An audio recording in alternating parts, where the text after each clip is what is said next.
Hey, Mike, I thought we had a pretty good show last week.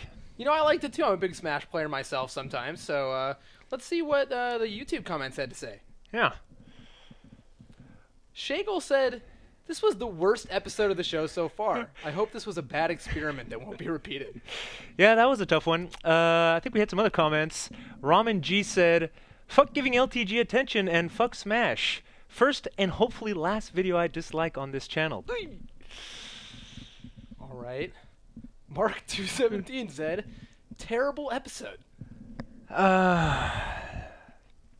You're watching Best of 3.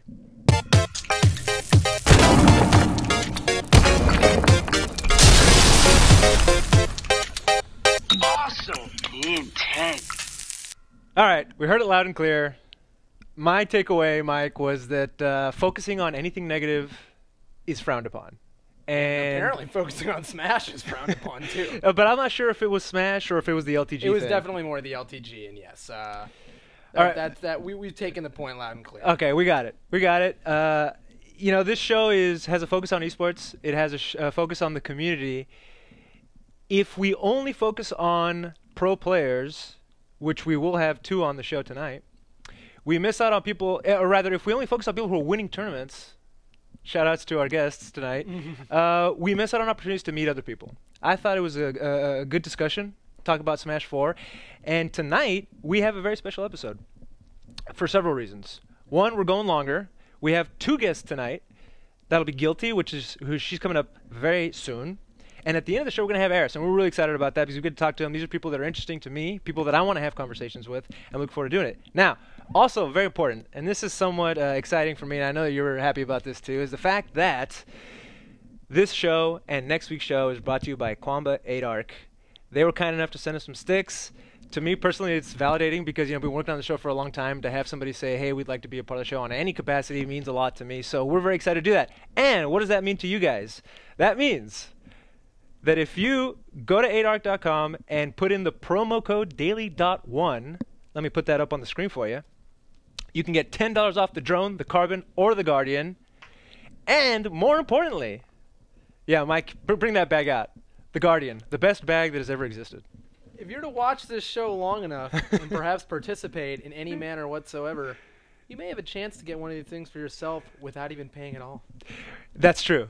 And to do that, you just need to type in the chat, #sellout, and you will be entered for a chance to get either a drone, a carbon, or a guardian stick bag, and we'll let you pick, and it'll be first come, first served. Now, without further ado, Leah Hayes, a.k.a. Gllty, is with us, and we're very excited to talk to her. Gllty, are you there? Yes, sir. Hey, Gllty. How's it going? Let's start this off right. You're the first female we've ever had on the show. Oh. And I know that comment alone is going to stir up controversy. Yay. How do you feel about Get used that? to it. How do you feel about that, Gllty? Well, whenever you guys were doing the promo of the, getting negative comments about last week, it made me think that I hope you guys are in for another round of them because, hi. I guess it's not really a direct answer to your question, but I don't know. I'm someone that's kind of confident in uncomfortable situations, so I'm okay with it. So, of course, what I'm alluding to the fact is that you're transgender, and I asked you ahead of time if that was a taboo topic or not, and I'm going to quote you. This is what you told me, and I think it kind of sums it up. This is what you said. I think the whole female thing itself gets me a level of popularity, and the trans factor, and what the trans factor does is make it polarizing and frequently discussed. Can you elaborate on that, or can you unpack that a little bit for us? So, I guess, I think whenever you have, any sort of a group of people who are all similar in some way, that's, anyone that's different in a little, any sort of way tends to get more attention because they're kind of pushed to the side. And kind of in being pushed to the side, there's also a little bit of a pedestal, too. So I feel like there's a lot of, whenever you're female in a male-dominated game space, you tend to get a lot of that male attention because they're all guys, they're all looking at you, and that's just how it is. And then whenever you kind of add that whole transgender component to the mix, then you're going to have a lot of people are going to be like, ugh, and a lot of people are going to be like, ugh, all right. And then you have a lot of people who also are reacting to those people, and it's just, there's more to talk about. Now, correct me if I'm wrong, but while you've been, prominent in other games in Marvel and Street Fighter 4, I would say Street Fighter 5 is probably the best you've done so far, at least on a public level. Has that brought a new level of attention to you that you perhaps weren't ready for, or have tried to get used to?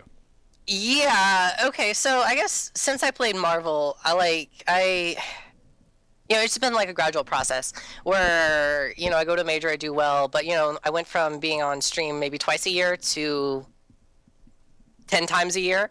And yeah, I'm not really accustomed to the level of attention or anything like that because I don't feel like I have changed that much as a player, but I do feel like people react differently to me. And then you also have people who want to, I guess, it's the weirdest thing because I feel like a lot of people, whenever they approach me and they're kind of speaking away, they're not so much concerned with making sure that it's established that they're better than me. It's just making sure that I'm like down there. I guess that's kind of a feeling that I get. Gllty, I want to address something real quick and then ask you a question. One is people are saying... Sorry if that's vague. Come again? Sorry if that was vague. Oh, no, that's fine. But Gllty, people are in the chat are saying, daily reminder, Gllty punched Geef Kid. I wanted to point out that Geef Kid himself put out a tweet saying, that did not happen. She never laid hands on me, and I needed to clarify that. So let's get that, dismiss that right now. And maybe let you elaborate on the situation a little further. Yeah, there was that one moment where it looked like you lost to his Geef, and then it looked like you got a little bit upset. So basically what happened, you go back like 3 years or something like that. St. Louis just in and of itself has that kind of Midwest arcade culture where like people just get up in your face and just say shit. Like you're standing, whenever you're playing, like I said, I don't know, in a lot of Midwest tournaments you play against the room. There's someone shouting like right behind your ear that you need to suck that dick or whatever the hell it is. And like, that's just a part of our culture that we still kind of hold on to. And whenever Geef Kid first came into the scene, he was kind of the subject of a lot of negative attention, and he kind of like ate it up to an extent. So he put it on himself, and really, I was the one who for like several years stuck out for him and like kept him around. And since this incident, he and I have talked. We're okay. But this kind of thing happens like in our relationship, not relationship, whatever, the internet. Sure, friendship or whatever. I don't know. He just was really goading me into a money match in January and like wouldn't let up on it. And I was playing the cracked beta at the time, so I was really practicing up to win this tournament in Kansas City, which would kind of fund me to do everything that I've done this year. But like, so I'm kind of planning for the future, and in January he just would not leave me alone about this money match. And I said, if you don't stop, I'm going to push back on you. And he continued until I popped off on him. And then like we kind of had like an ongoing feud that lasted, I was wrong in some places, he was wrong in some places. It was a lot of back and forth. But then yeah, like Wizard World happened. I popped off on him because he just wasn't leaving me alone, and like some things were a little, should be left in the past. But we just have to take our time away and then make up or whatever. And because I don't really care that much about whatever drama goes on, because I'm more interested in playing. That's interesting you bring that up. You have had some good results. You've beaten really good people, including Africole and others. So shout out to that. Your record speaks for itself. What I'm fascinated by, and what I find increasingly interesting, and Aris, who's our second guest tonight, also kind of falls into this, the fact that you're parlaying your competitive career into a streaming career and being successful at it. I know that, or you've told me in the past that you have a growing fan base, right? Not only on the RCAPA haters, you're all over there, but haters and fans too. Haters and fans too, right? That's a good way to put it. But also a growing contingency of fans in Japan, if I'm not mistaken. And Brazil. And Brazil, apparently. Brazil. So, yeah. That's pretty cool. How do you feel about that? Yeah. I think with the international fan bases, that's interesting, but that's not really something that I connect with in any sort of like tangible way, because I can go. There was a Red Bull article written about me that was translated into Portuguese, and it has like 6,000 shares in Brazil, like not Wow. hits, but like shares. It doesn't actually show you the hits, which is kind of strange, but I don't really know what to say about that. Like I don't, it's cool. I don't speak Portuguese. I'd like to go there. That sounds cool, but like I don't know how to pay respect to that necessarily, because I feel like for me, with this entire year, 2016, a lot has changed really fast. And it's changed faster than I really know how to react to it and process it. Do you think it's unfair? Some people, for example, the transgender title that might bring fans by itself. It's like, hey, that's a positive role model or a role model regardless. Is there undue, unfair pressure put on you to be a role model or something to that effect because you're quote unquote representing a community, right? I would definitely say that I'm not a role model.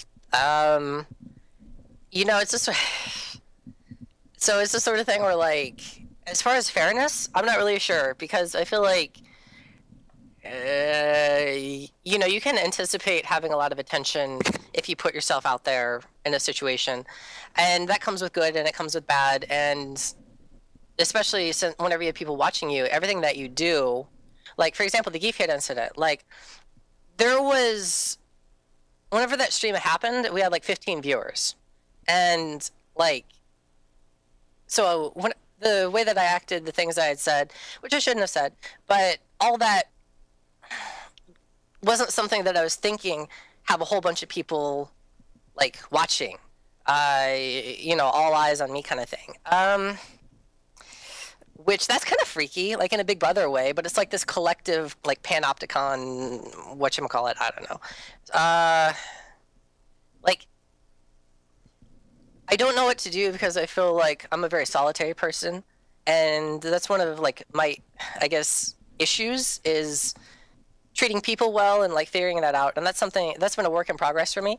But I just kind of go with what I can and use my best judgment, and I guess I hope that helps someone. But I mean, I feel like that's not really a role that I fill that well. We were talking before the show started that on your Twitter bio it says probably a scumbag.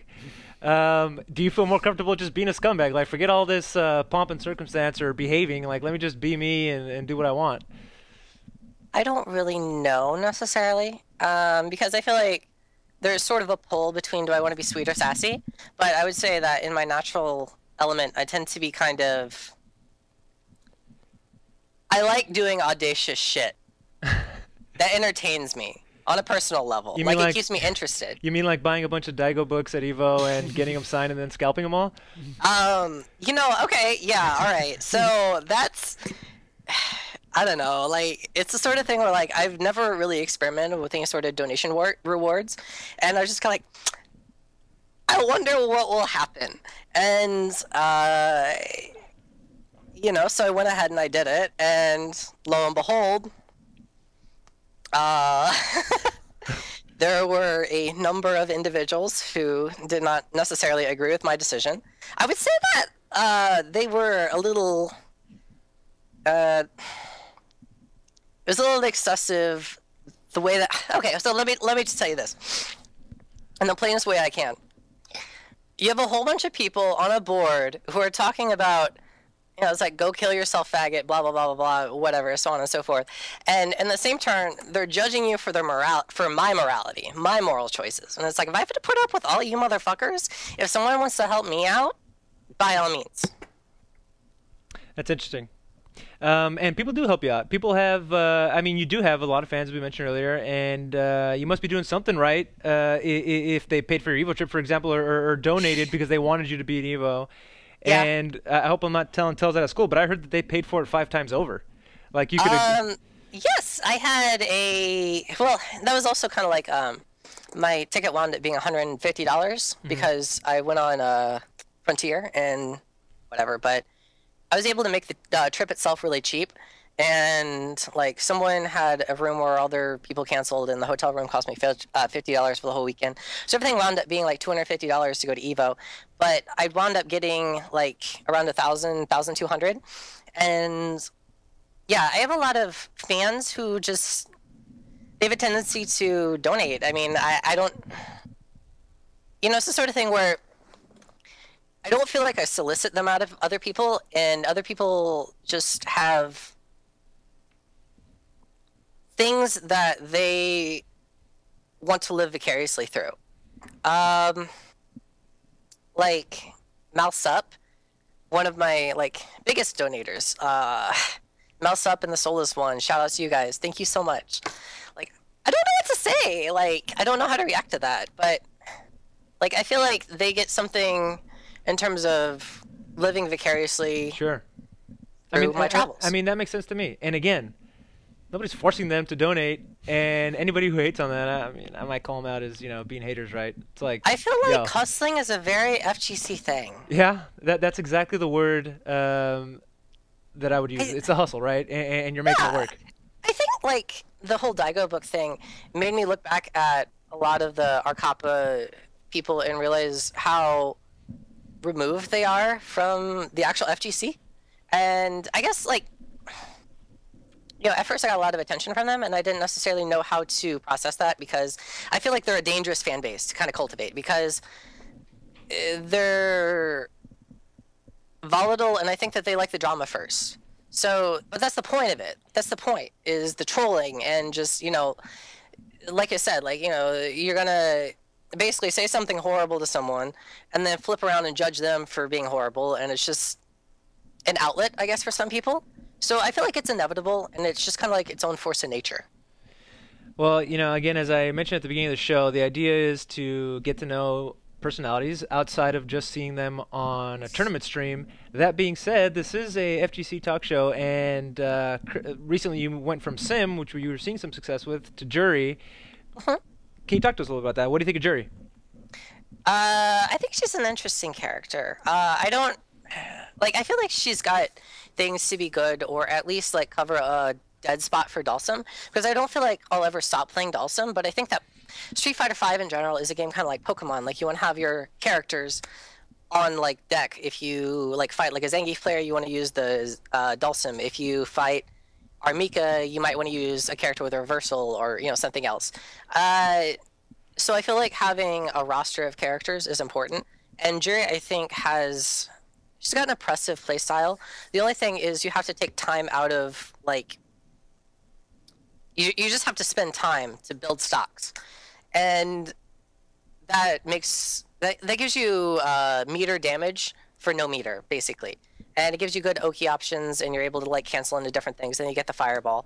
And it's kind of like Morgan in a way, but, like, very reduced, where you just throw the ground fireball, walk behind it, because she's got, like, bullshit walk speed and like a really long throw range, so you can kind of shimmy game out of that. Mm-hmm. And that seems to be like where most of her game is. No more Sim? You turned your back on Sim? No. Hell no! Why would I do that? Good. I mean, okay, let's be honest. Whenever you sit down and you play someone in a tournament, 9 times out of 10, if you're playing Dalsum, they're just gonna be like, oh fuck, I'm sorry, I don't know what to do. And it's like, I understand I'm taking control of that situation. I understand I'm pressing jab every single time, but it's because people have to prove to me that they can blow that up, or else you're not going to get through pools. I, as a player, will not get through pools if I don't play disrespectfully. Speaking of that disrespect, I always can't help but crack up, but then I always scratch my head as well. Is this whole like handshake thing before the match? You have made so many people look silly. Yeah. On stream. Something tells me you get too much pleasure out of doing that to people. I feel like there's sometimes if I play someone I feel like I might lose to, I will totally try to win before the game starts.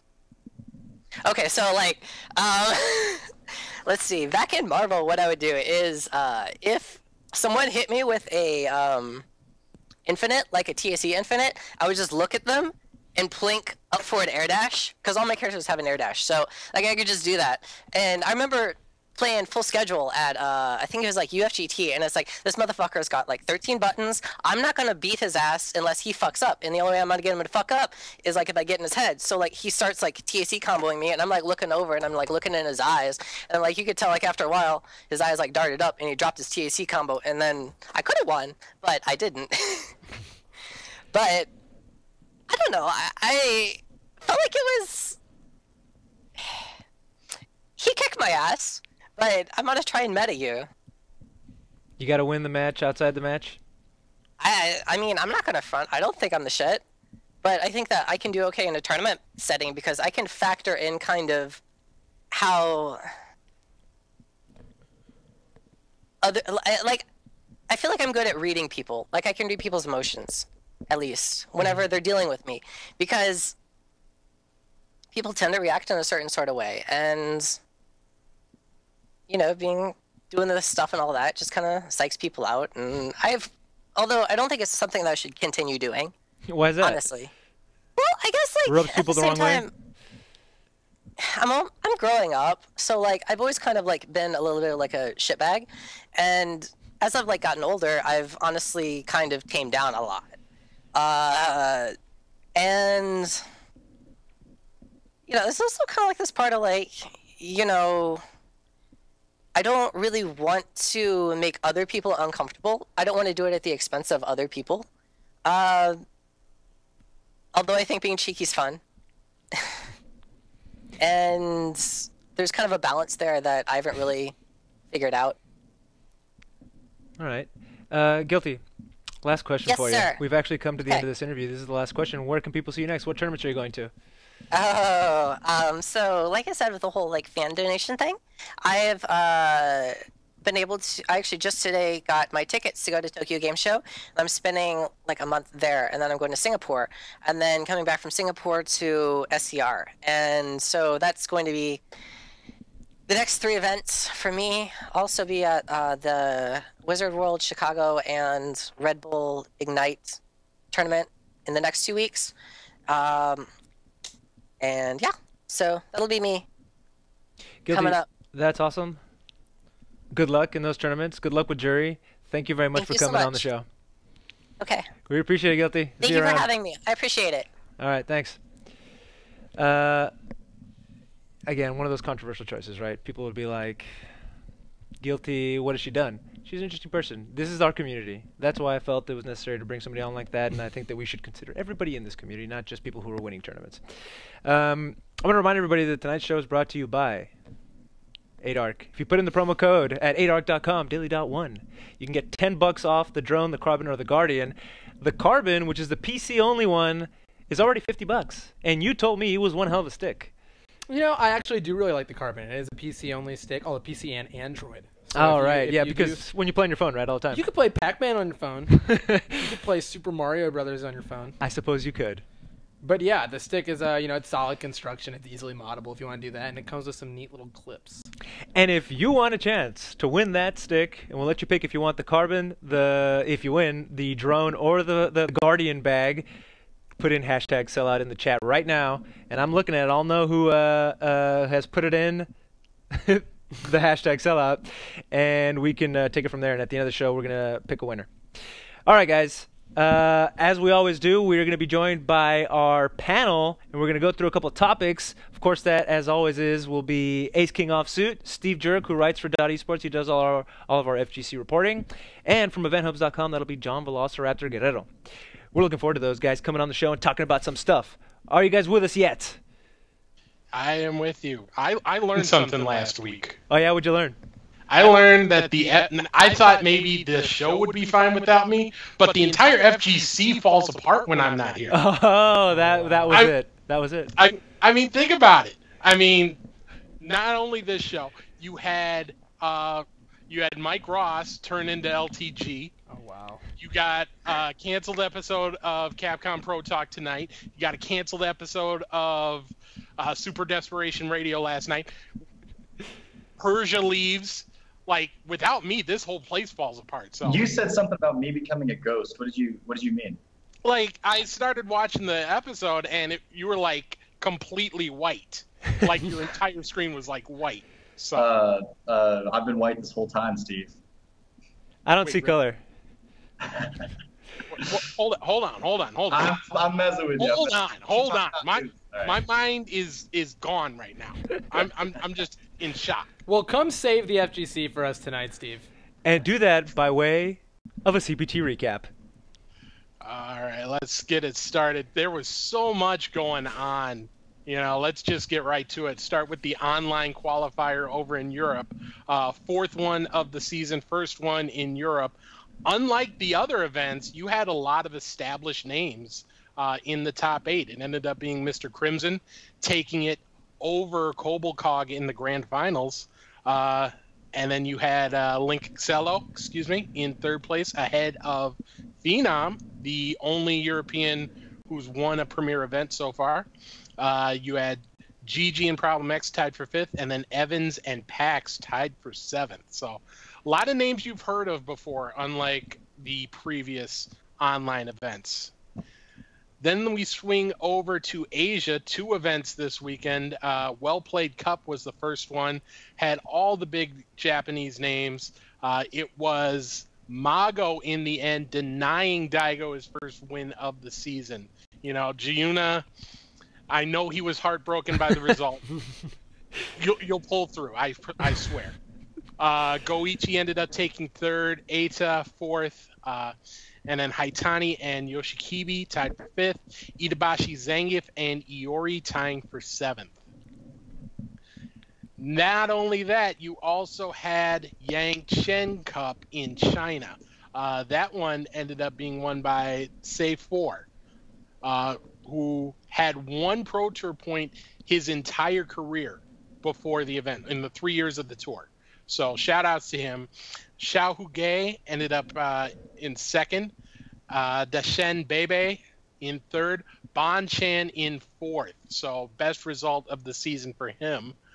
Human Bomb and Dafan tying for 5th. And then Chris Wong and Feiji Z tying for 7th. And then we ended the weekend pretty late with Uriatica in Puerto Rico. That tournament had some delays. There was an issue of Justin possibly having to leave early because he worked on Monday. Tournament didn't get done till 12:30, 1 o'clock local time, and he worked on Monday morning. So he was thinking about forfeiting and getting back to work. He didn't. It ended up working out for him because he won over Will Tupac in the grand final. Julio in 3rd, Ricky Ortiz in 4th, Flash and Gabo tying for 5th, and then Kakaroto, and K-Brad tying for 7th. Whew. You did it. You did it, Steve. All in one breath. Too much going on. I was watching Furiatica, and I was very impressed with Will Tupac. I thought that Laura would never get somebody to 2nd place, and I mean he was taking names. Ricky, Julio Fuentes. He got knocked He into beat Julio at DreamHack as well. Oh, is that right? Yes. Austin? DreamHack Austin. He got knocked into losers by Justin Wong, and then faced him again and lost again. 3-0 if I'm not mistaken. But that was the best Laura Ing I've ever seen. And it was definitely a big bounce back from Evo, where he actually lost pretty early in the 2nd round pool, so clearly didn't let it get to him, and continued to travel the world and make names. The guy from France, he has to have been to some of the most events of anyone, period, really. Mike, we totally forgot that Steve usually does winners and losers on this segment. I didn't forget. I forgot that Steve usually does winners and losers. Steve, hit us with some... this week. I am the Everyone's a biggest loser. loser every week. That goes without saying. But let's kick it off with some winners. Mr. Crimson, him winning the European event was huge because this was a guy who, remember, won the very first event of the season, but ever since then he only got 17 points. He was falling well behind in the European race. Now he's in 2nd place in that. He's right back in the hunt. It's turning into a 3-person race for 2 spots between him, CCL, and Problem X. So that's going to be fun to watch going forward. 2nd winner, Daigo fans, back off the ledge. Your boy is getting there. He got 64 points this weekend. Also, he ended up earning the spot in the Asia Regional Final. So if he gets it together, even if he doesn't get the points, how can you say he can't win a 16-man tournament at the end of the season? So he'll have a chance. Plus, this next month is going to be very big for him. He is going to Hong Kong Esports this weekend. Then next weekend, Azhadu. Then East Coast Throwdown. Then Lockdown. So earlier in the season, when he was hardly going to anything, he wasn't earning points. Now he has an opportunity to move up the leaderboard pretty quick. And my third winner has to be Mago. Because guess what? I think he's in. I believe 375 points is going to be enough to qualify via the global leaderboard. He's at 374 right now.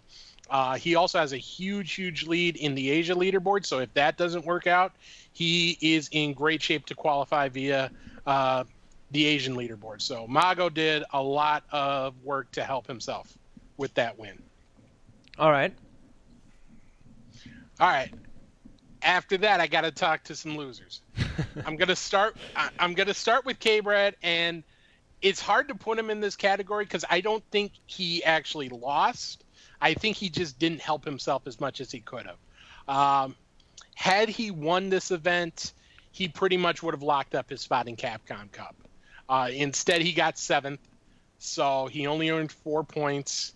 He's still in the lead in the Latin American leaderboard, so he'll have a chance to seal up that spot.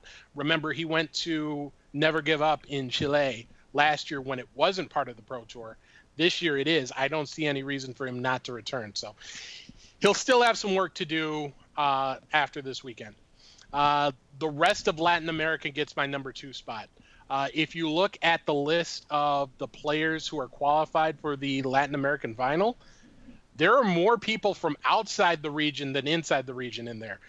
You've got Justin, you've got K-Brad, you've got Chris T, you've got, Will Tupac now. So 4 people from outside of Latin America. Is it Julio as well? Julio, no. Oh, okay. I missed it. In the Latin American qualifiers now. Yeah. I'm sorry. But didn't he win like an event in Mexico? Or am I making that up? I remember the Trinity going to Mexico. Surely they qualified for something. No, that was Chris T who won. Oh, right. Good point. Yeah, Chris T. Julio got 2nd. So that's where my confusion is. My bad. You know, all those Trinity guys look the same. Jesus. And then my third loser, it's not so much him. He's sort of the representative of everybody else. It's Luffy. You know, he's a guy who we expected would maybe make a run for Capcom Cup. He's 170 points outside of qualification right now. He only got 1 this weekend. And it's not just that he didn't do well, but CCL, Problem X, and Mr. Crimson are starting to run away with that European leaderboard race. So he has a ton of work to get into contention, as does everybody else outside of those 3 in Europe. Luffy, who uses Mika. Personally, I would have thought Mika would have won one of these online tournaments by now. No? Is that not like the best to use online? The best character? I don't. Fubar Duck got like 4th with Mika in America, and then I guess Luffy got 7th. So she's been there. Laura/Dawson won. So Yeah. I mean, I would put that in kind of the same vein. And then Alex got 2nd. So, you know, the online characters have been doing their thing. But, you know, I guess skill has prevailed. Skill has prevailed. Who would you use had you ever entered a online tournament, Mike? I don't know, man. That's Vega? a tough one, you know, because Vega is actually pretty good online. Oh, yeah. So I'd probably just stick with Vega. What are the strats for online versus IRL? You do a lot of things that are -4 and you mash afterwards. You dash a lot more to make the game lag. That's what John does, right? You alt tab. You alt tab. You play on PC and you alt tab. I would actually, if I were playing online, and I give credit to Keats for this suggestion. I would have a dedicated alt tabber. To every time the lag switched over to me, I would have him switch it right back. To me, it's embarrassing to have these tournaments online. I could rant about it a lot, but it makes no sense. Well, I mean, the Latin American one, we talked about it last week. Not the best connections across Latin America. But they're doing them anyway. Gentlemen, what do you think about the events that happened over the weekend? John, we haven't heard from you in a bit. I mean, it was great, and especially my attention was on the Well Played Cup. It had some of the biggest names in the FGC, and actually something that people aren't really talking about, but I highlighted in one of my posts was we get to see the humanity behind like Daigo and Yukadon specifically, and they had some really big whiffed critical art punishes, which like you never ever see from guys like that. And so that was kind of cool. But then, you know, Daigo coming back and doing as well as he did and kind of showing up to the tournament in a big way. So it was exciting through and through, but yeah. That is cool. I did see that. I think it wasn't Mago. Who whiffed their critical art? It was Goichi. Goichi. And it was both times. It's Chun-Li's full whiffed critical art, which is funny considering Daigo's past with Chun-Li and her Subaru and all that, moment 37. But she misses completely, so it was just doing the kicks in the opposite direction, and both Daigo and Yukadon waited too long and missed the punish to try to like get a full combo on it. You know, I watched it and like he goes in, and then it's like, wait a second, I don't want to get popped from behind from this critical art, or maybe he wasn't sure. I thought for sure with that jump in, I think he does like a jump in roundhouse into a combo and blocked.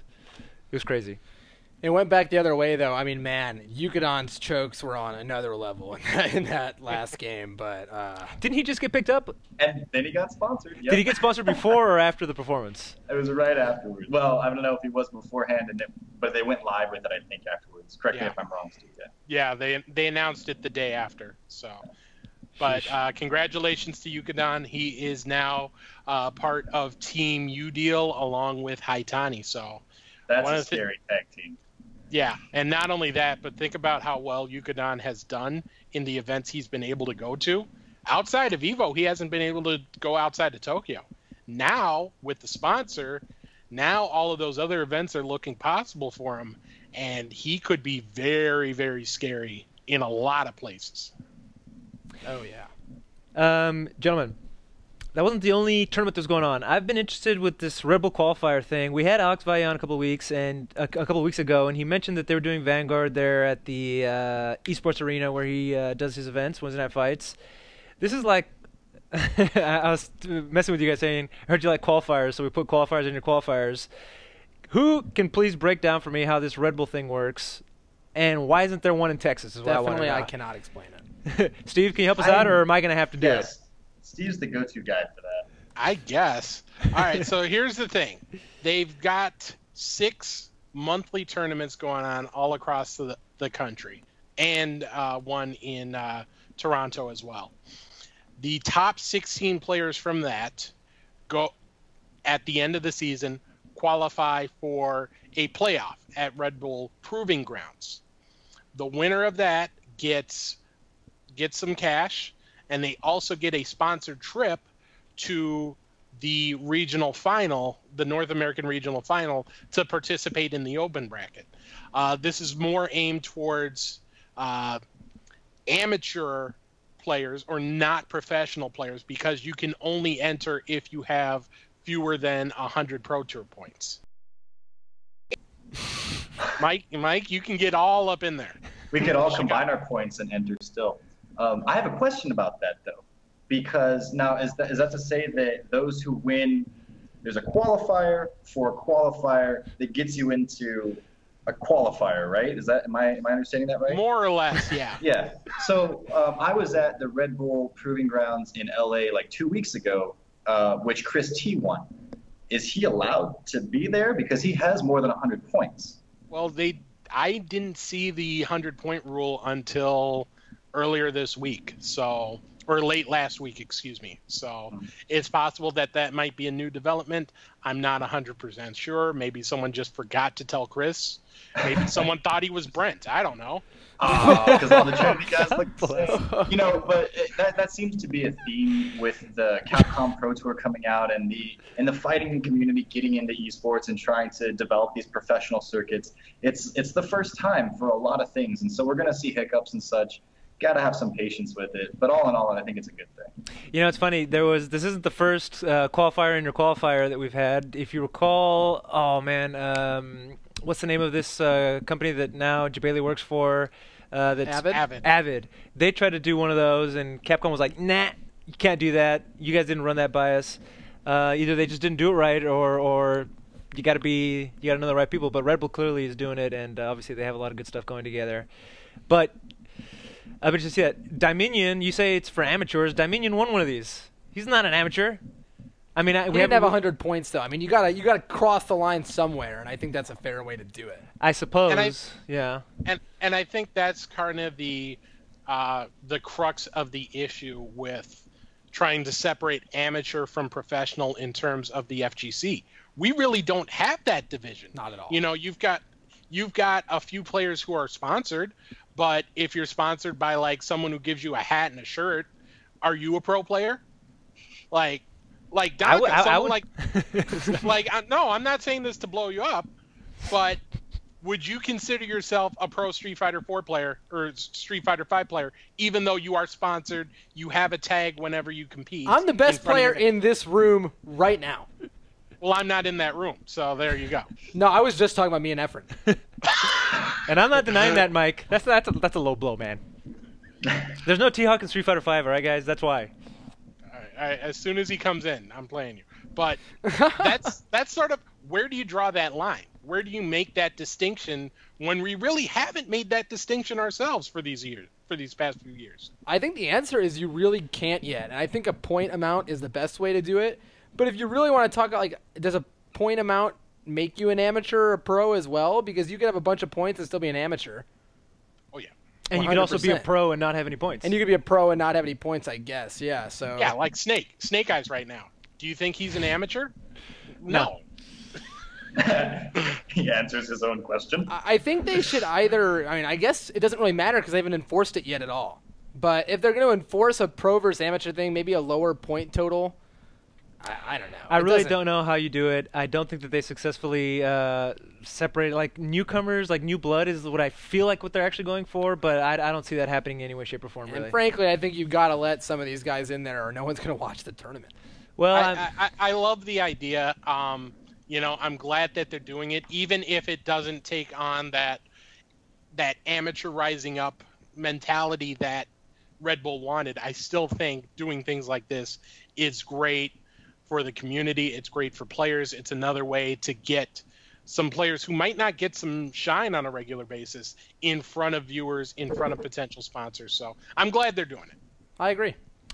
Gentlemen, Capcom Unity, I love when they drop some Street Fighter V posts, and this one, while not the ones that I typically look forward to, like new characters and all that kind of breakdown, they put out a post saying we're working on the Rage Quitter situation. And not only that, they also came up with some other cool stuff that I think a lot of people have been waiting for, like challenges and other things, and the double fight night, or double fight money weekends and stuff like that.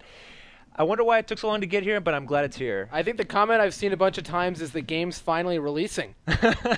Yeah, to a degree, I guess you could say. I mean, these are the things that you would expect to have seen from the very beginning. Well, it's the things you expect because they told us that they were going to happen, right? Oh, is that why you were expecting them? It would be a decent assumption. I'm pretty excited, of course, because, I mean, for one thing, the fight money thing, right? People are trying to get them characters, trying to get them skins, colors, whatever the case may be, the stages, and this makes it easier. And not to mention, it's like, hey, I haven't been playing, I'm going to mark that date and get in there. I think it 100% gets people to play. I mean, and yet again, to parallel Hearthstone again, I mean, they have daily challenges and that, and people log on just to play it, and it keeps their mind in the game. Mm-hmm. And hopefully it's not too late where, like, okay, like, I can play versus win 5 matches with my main character today and keep your head in the game, keep you watching tournaments, keep you playing Street Fighter, while also rewarding the people who've been playing the whole time. I think it's something that they've needed to do from day one. I like challenges that force me to use a character that I wouldn't normally use, or to try to get, like, you know, play a different way that I normally wouldn't play. It's like, it's fun. It's fun to do it, but it's also, by the end of it, you know, it's almost like you got a lesson in how to do those things. So, I mean, I get it. It's cool. You were going to say? I was going to say, for things like, because these things are meant to bring in new players, too, to entice them to come back to the game if maybe they push to the side. Do you guys think it's too late for that? Because I kind of think it is. You know, obviously it's going to please the dedicated players, and I'm glad they're doing it. But I don't think this is going to be the saving grace that some people think it is. I think it'll pull. Oh, go ahead, John. Well, I'm just going to say, it's hard for me to gauge that because I'm going to be playing no matter what because I'm a dedicated player. I want to go to tournaments. I write about the stupid game, which is not stupid. But too late. We heard you say it. You said it. Yeah, I said it on TV. Yeah. No, but so of course I'm going to be there. But trying to put myself in that other position where it's like if I started playing a game and then I felt like this game is not worth my time and I threw it on the shelf or like took it in and traded it in for something, no, of course you're not going to go back to it. And I can see a lot of people doing that at this point. So. You might get some of the in-betweeners, but I think it's a valid point, and only time will tell, but I'm kind of wary about it. We have somebody in the chat, Mr. Jack Mayhem, saying, daily challenge, purchase the CPT pack. I don't know if that would make me buy it. Well, actually, I already bought it, but yeah, that would be a pretty shady thing for Capcom to do. $25? Why? You've definitely already lost, the dude who picked up Street Fighter V and it was new and then moved on to the next game. And what's sad is maybe you would have gotten that guy to play Street Fighter V a little more if you had done this at the beginning.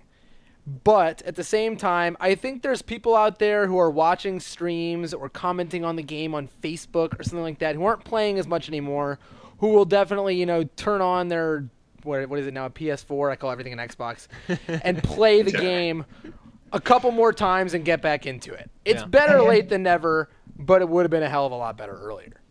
When I get nervous about stuff like this, or I'm like, it's not going to work out for Street Fighter V, like I just remember EVO was less than a month ago, and 5,000 people still showed up to that. And that's something that Street Fighter 4 never could have boasted, or any other game for that matter. So, fighting game. So I think that there's a good chance that we're going to be okay.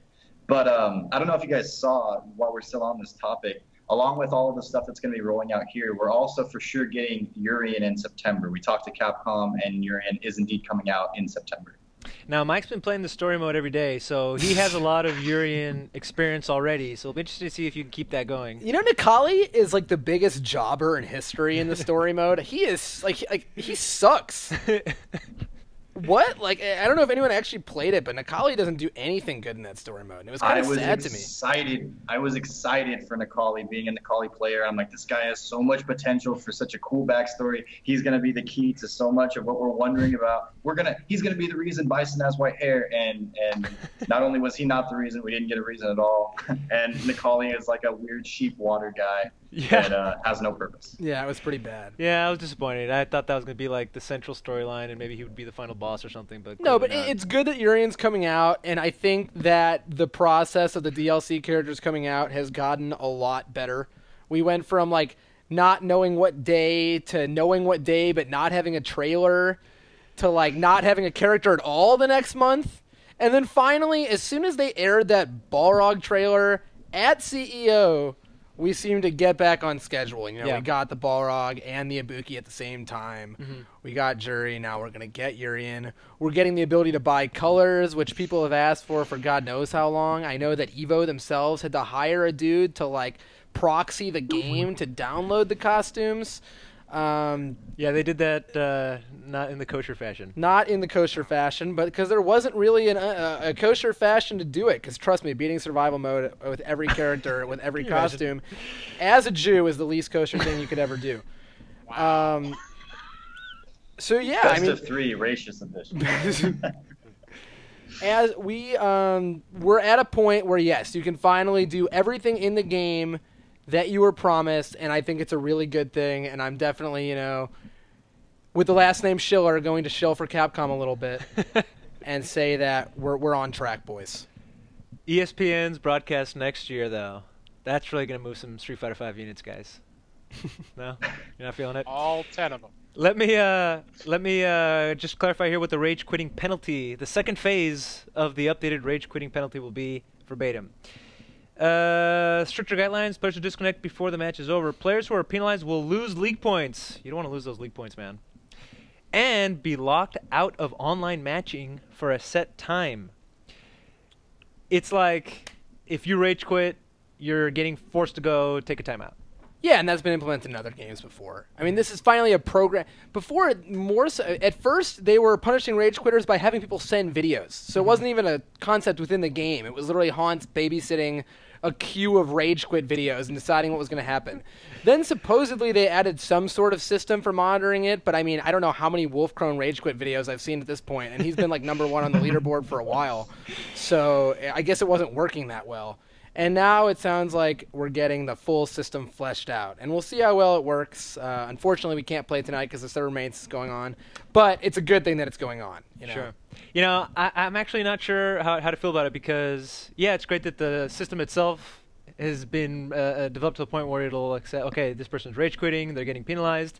But I'm going to miss all those tweets and call-outs and shout-outs and videos and all that stuff. There was one with Sherry Jennings not too long ago on Facebook that was hilarious, calling out, I forget his name. But no, you don't have to enforce it. I love the way that FChamp calls things out with capitalization. You know, stop rage quitting. He's yelling. He's yelling. He's yelling via text. I can hear it in his exact voice every time. So speaking of, you know, people who get under other people's skins, villains, heels, John, how do you feel about that? You know, it's interesting because we've been talking about these guys. We had the whole LTG thing a week or two ago. We had, you know, I recently posted something about a guy you might remember named Triforce talking about esports. Hey, how'd that go in the comment sections and on the social media engagement? You know, it was like, hey, here's Triforce surfacing after who knows how long. Maybe we can like hear what he has to say or something. No, people do not want to hear about these guys.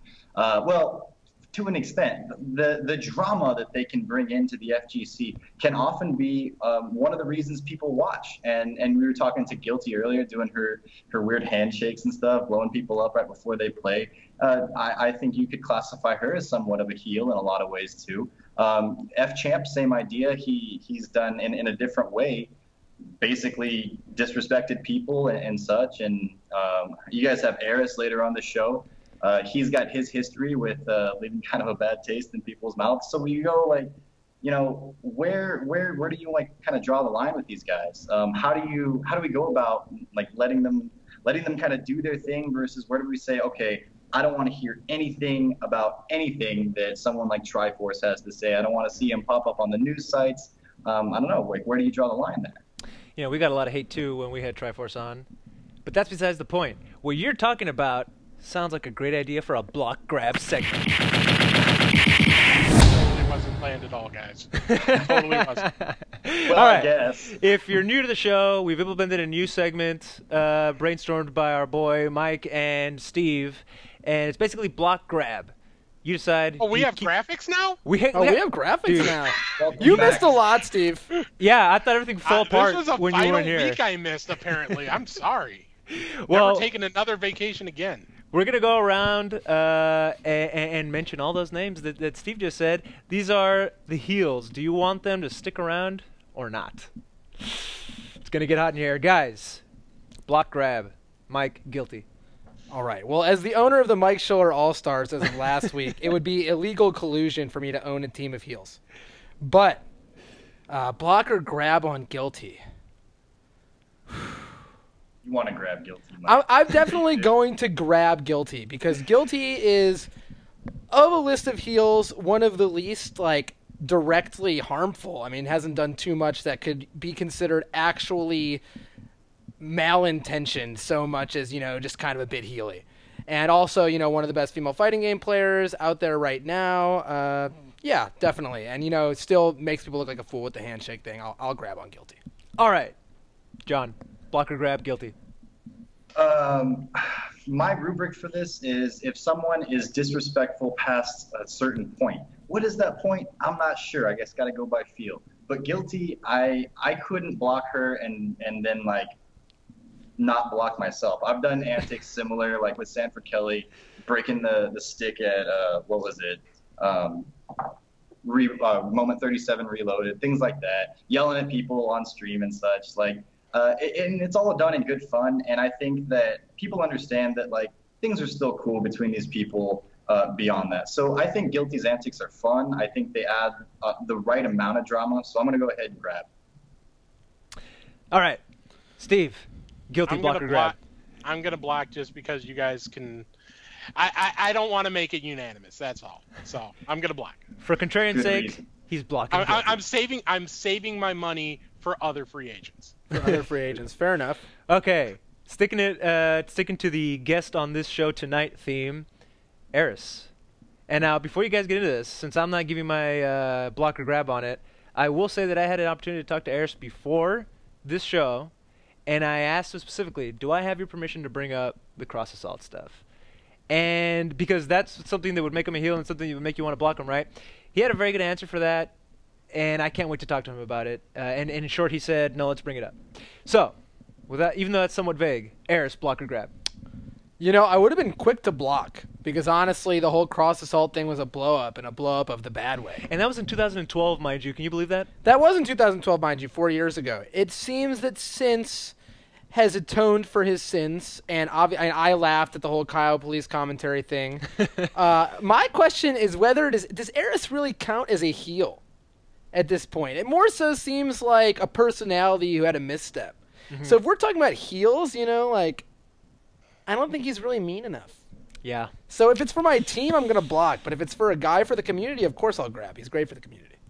John, Aris, block or grab? With Aris, that's an interesting point that you bring up, Mike, because, like, yeah, he's not really a heel. I think Aris's biggest sin is just, like, his vulgarity, right? Because, like, whenever he's doing commentary, you can count on him to get, like, pretty racy, pretty blue about stuff. And then, of course, the cross assault thing was my relationship with Gutex is now gone. That was the main thing that I think people are going to think of if they're ever going to associate Aris with being a heel. Since then, he has not held on to that. He's not been like, yeah, I meant to do it, and I'm so happy about it, and I'm proud about it. So I appreciate his comments and his vulgarity, and I think it's funny most of the time, so I don't have a problem with it. So personally, he's definitely on the more grassroots as opposed to the more professional esportsy side of things, but I'm okay with it. I'm going to say grab for Aris. Steve? I think you guys nailed it with this. He's gotten away from, he hasn't let that moment define him. He in everything I've seen, he's been very truly sorry about what happened. I say grab. If I don't, it would be bad Okazumi. So bad Okazumi. You know, you say he hasn't let that moment define him. I think I might defy that expectation when we talk to him later, because I think it did actually define him in many ways. For the better, because he's come from it. All right, guys. Moving on. The biggest heel of them all. F-Champ. Block or grab. Mike. Is this the last one? No, we still got a couple more. Okay, good. Because I got to grab on F-Champ, of course, right? Yeah. Even if you have in your mind the whole KBR yelling in his face exhibition, what was that? I forget the term. It wasn't Defend the North. It was Winter Brawl. Winter Brawl. I think it was stupid, and I think it was bad, but it was still funny, and it wasn't, like, super harmful, you know? I mean, obviously, KBR is able to power through it. I mean, that's what you want out of a heel, right? Is for someone to stir up the controversy. I'll never forget the video of him playing versus Unknown and telling Unknown, like, giving him the space to raw tag out his Phoenix and then snapping her right back in. I've never seen a player so able to execute on their douchebaggery as this guy. No one else at the pro level, the absolute tippy top, can sit there and troll against other top players and win. And in that sense, he's completely unrivaled. No one else is even close to being the heel that F-Champ is. I think he's like the number one. Number one heel. So you block or grab? Oh, grab. Grab that champ. John, what you got, man? I've put F-Champ in the same kind of heel territory as how I described Gllty earlier. But F-Champ does things on a like, as far as disrespect goes, on a whole other level. And what he did with KBR and what we've seen him do in the past, the comments that he makes, just like they come straight from his heart. He's got like this really mean persona about him, and he really hurts feelings, like in a pretty big way. And then, like, anybody that's a heel is gonna hurt feelings to an extent. But I feel like it comes straight from Champ's heart, and it's not from a place of like, I'm just giving you a hard time. Like, he can leave some people crying, and I feel like he goes a little bit too far, and I think that he gets away with it because of his status as a great player. He's one of the best Marvel 3 players of all time. He's an incredibly good Street Fighter 5 player, and he was a great Street Fighter 4 player as well. But I think that we're okay with it because of his status as a player, and I don't like to promote that kind of way of thinking, that ideology, because I think that's dangerous territory. So am I entertained by Champ? Yes, like he plays on all of our ids, if you will, and like, but at the end of the day, I can't with my morals say I can grab Champ, so I'm going to say block for Champ. F-Champ is probably the best player in the world at embracing that heel persona. And he does that not just in his attitude, but in his play style, in his metagame, the things he does inside the game, the things he does outside the game. So I don't think it's necessarily... Here's what I'd say. I think there's a line, certainly, between, okay, this is entertaining, and okay, you're being a dick. Champ tiptoes on that line pretty much 24/7. It's not something I would want my brand associated with, but I wouldn't necessarily lead the charge in protest of somebody else signing. So I'm going to say block. Guys, we only have one left. Triforce was on the list, but we're not putting him on there. Oh, I wanted to talk about Triforce. All right, fine. We're putting him back on then. Triforce, block or grab, go. So Triforce is someone I don't think I actually understood, right? Because when we had the chance to have Triforce on the show, I thought it was a great idea. This is a guy that has a kind of, legendary in the scene, infamous, I guess is the better word to put it, has been around the top of the top players, and even when I started was still around and being talked about. But then as soon as we aired that episode, and as John said with his Event Hubs article, you start getting like Illuminati death threats in your inbox, and you realize that there's probably more bad that has gone on with this guy than meets the eye. And so the level, I mean, maybe it's unjust in some way, but the level of, like actual seething hatred that seems to exist for this guy means you probably got to block. Yeah. And I mean, this is barely a block or grab. I just wanted to give background on the situation because I think some people don't realize just how many people he's affected in a negative way, I guess. Right. Because, I mean, I honestly I can't claim to understand it 100%, but I can tell you that I saw the backlash. He was respectful to us on the show. He was. We tried to be respectful to him on the show. It was hard to get a conversation out of him because he's on his page. But you're right, man. I got hit up a lot saying like, why the F would you put this guy on your show? Which actually made me feel like, oh, you guys care who we put on our show. That must mean something, right? But yeah, again, just like with this anti-LTG episode, people care, right? They don't want you giving the spotlight to anybody. I'm sorry, I derailed this. John, block or grab, Triforce. Block. All right. Block. Steve, block or grab, Triforce. I would say block. I kind of feel the opposite, though. I was against, I didn't want to bring it up because it's ultimately your show. You're the guys who actually run it. But I was against Triforce before the interview. And after the interview, I kind of see that there is an actual person there behind all the bombast and the persona. And I totally agree. Yeah, and it's not like every idea he has is terrible. He just is not capable of executing it. And I don't think all his ideas are great either. But there's too much toxicity, too much bad history. He would just be a walking time bomb to associate with him if I'm a sponsor. So absolutely block. Okay, now we have the one that I was saying was our last one. It's going to be a good one. LTG, block or grab. No, it's not. LTG was the biggest grab on the planet. Are you serious? I loved LTG, and I still can't say I don't. Honestly, I call people Ryu pickers every day.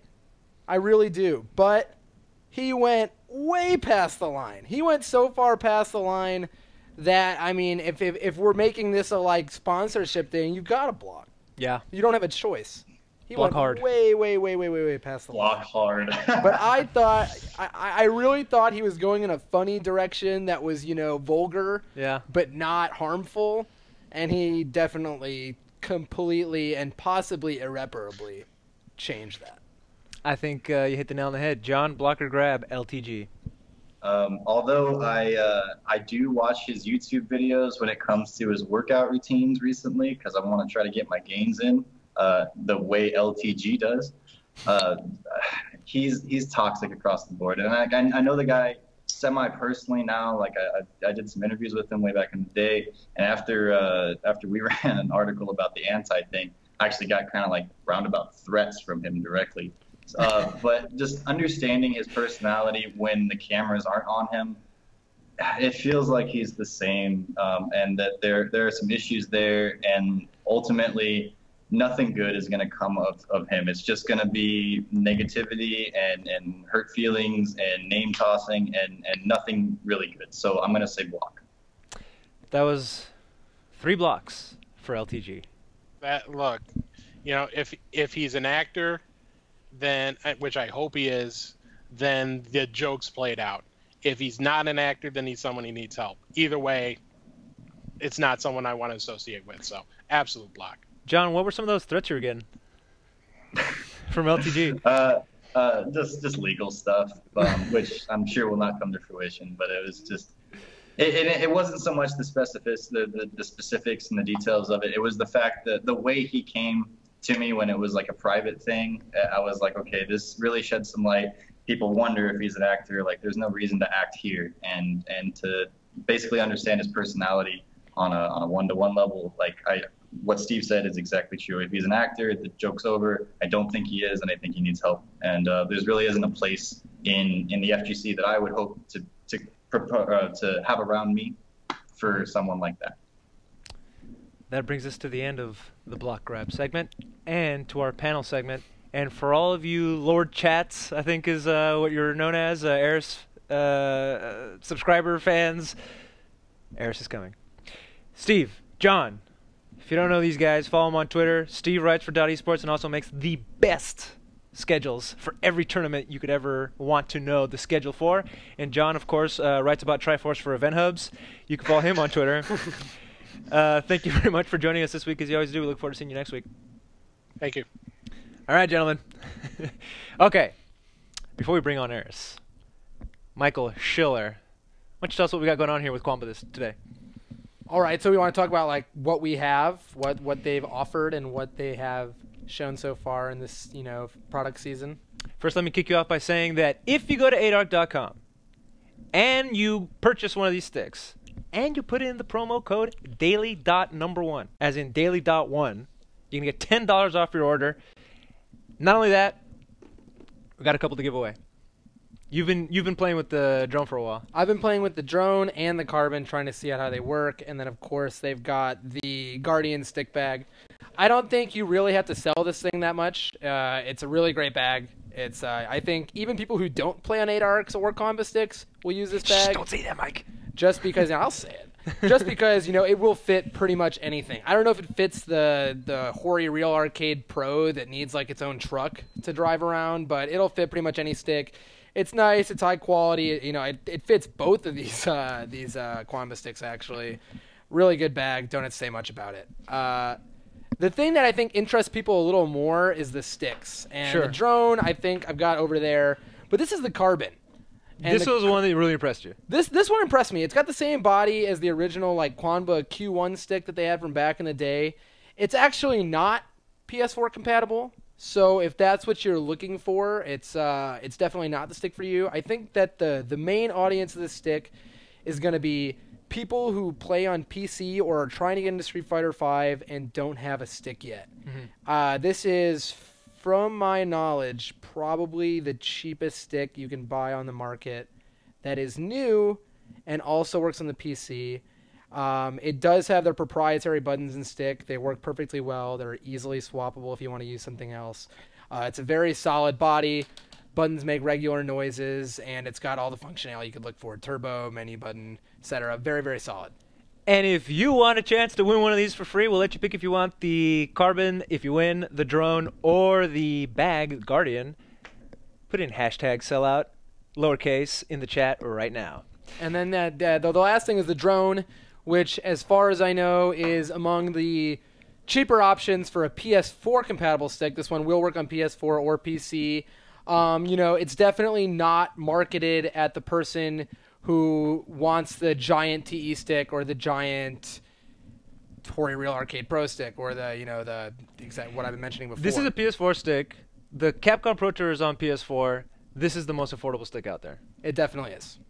And it works just fine, and you're going to prove that later. Yes, I will.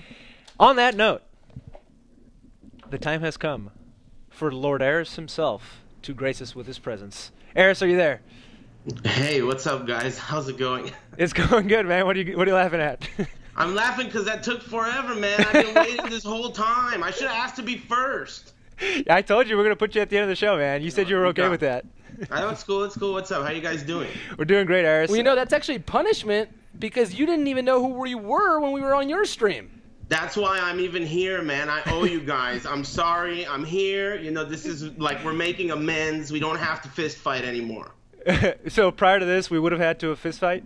Yeah, definitely. For those of you who don't know, there was a time in the first season of the Street Fighter V Wednesday Night Fights season that we were doing quick little recaps. Your boy Mike was explaining how things had gone the week prior. It's the Wednesday Night Fights stream. They're about to cut to it, and Aris says, Daily Dog, who the hell are these bozos, or something to that effect. Who the F I didn't say bozos, and it was in black and white or some shit, and I could barely even read the font. I knew who you guys were. It was just, you know, let's not talk about that. Let's talk about other stuff. If you wanted some funny chat comments to read about negativity, those would have been some good ones. I mean, ooh, my shorts got a lot of attention. The e-shorts? The e-shorts. Aris, we've wanted to have you on the show for a very long time.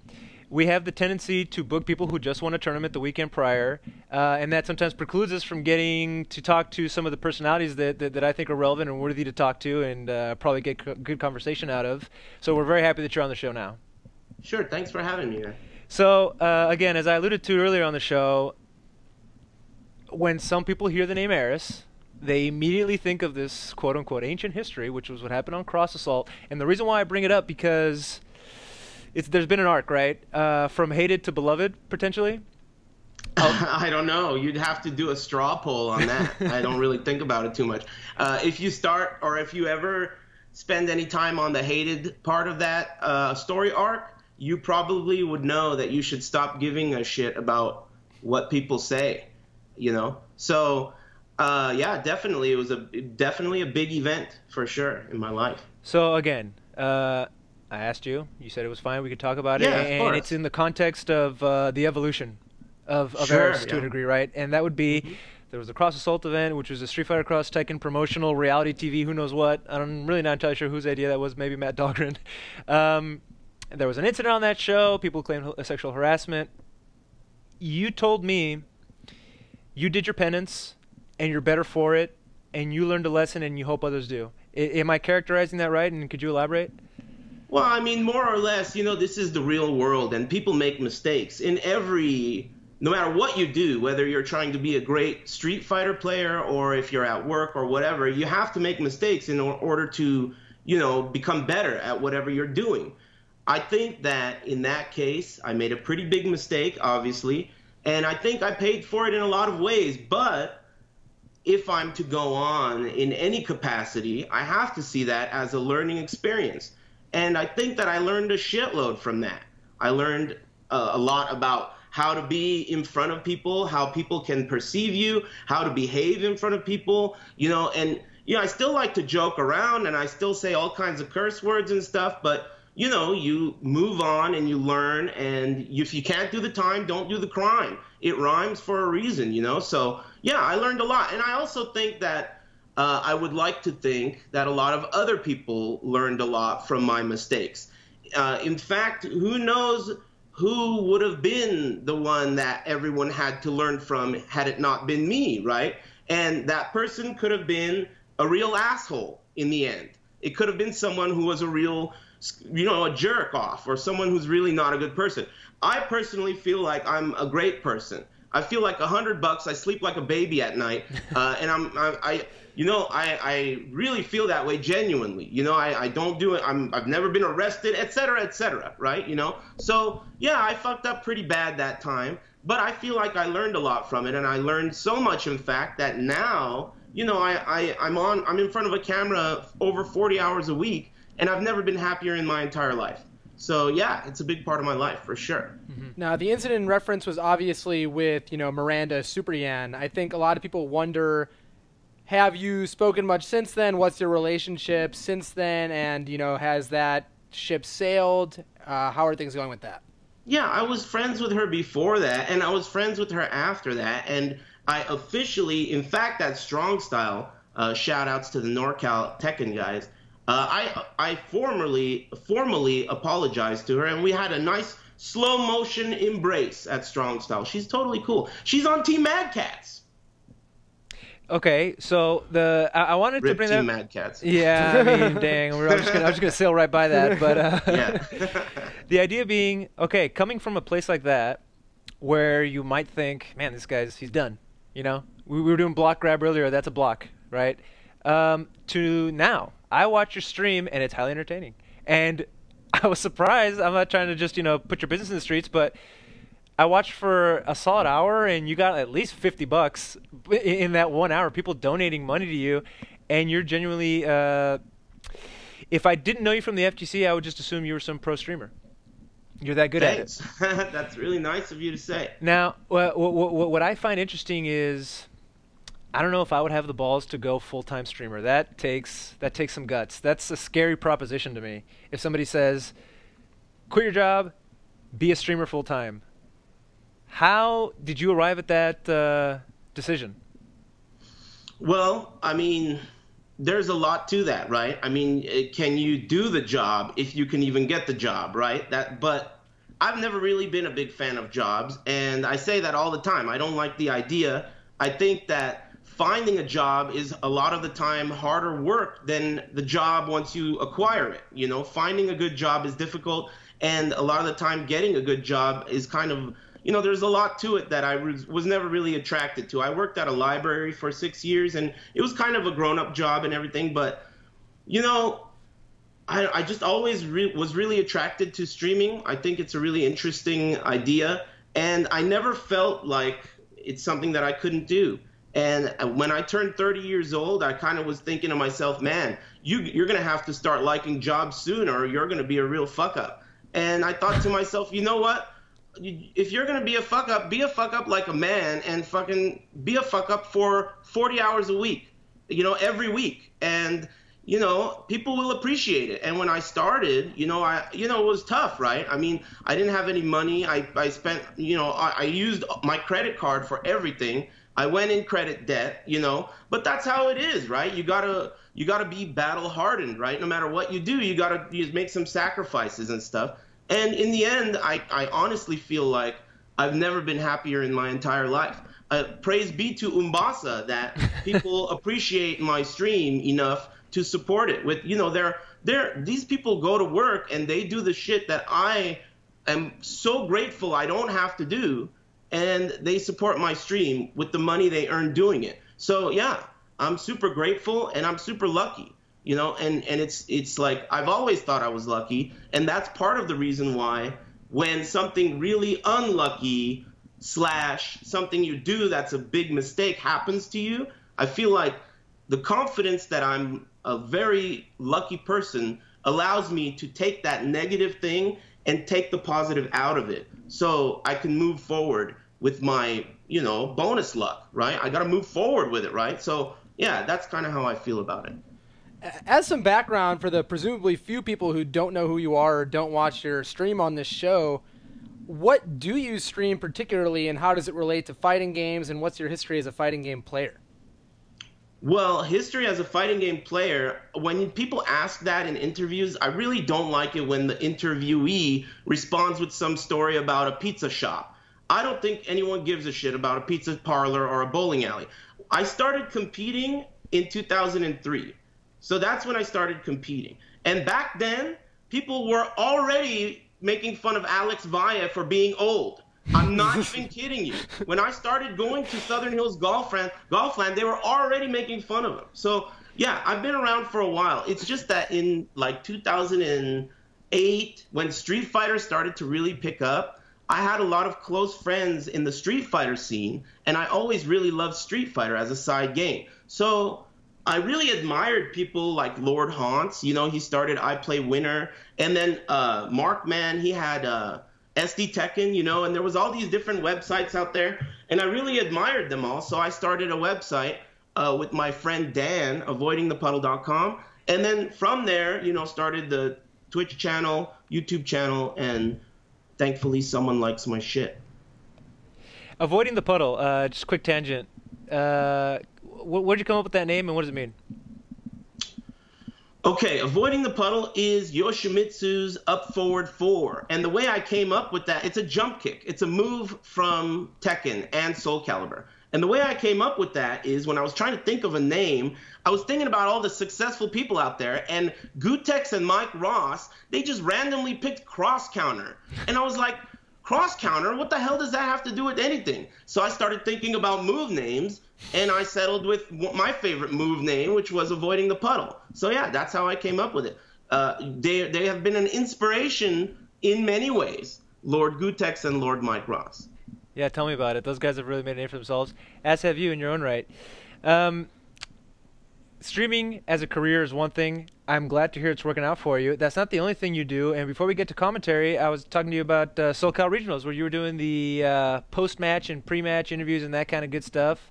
Yeah. We'll talk about commentary next, but the idea that in esports, in the current landscape of the FGC, people want that kind of stuff, and you gave it to them. Can you tell us about that experience and how you feel about it?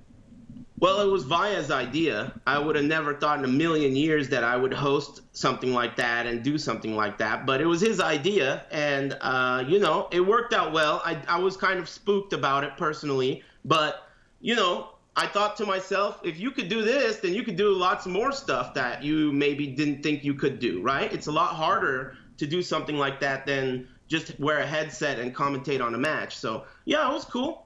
Huge shout-outs to Vaya. He's always been like this big brother figure, to me, and he's always like, he's always got my back, basically, more or less, without a long story. Lord Vaya, I don't know where we'd be without him. And same with a lot of other people, the scene where we're supported by really cool pillars, and a lot of them don't get a lot of credit, I'm not gonna go spending all this time trying to remember everyone, but the real pillars of the fighting game scene are really great, and I think they're really valuable.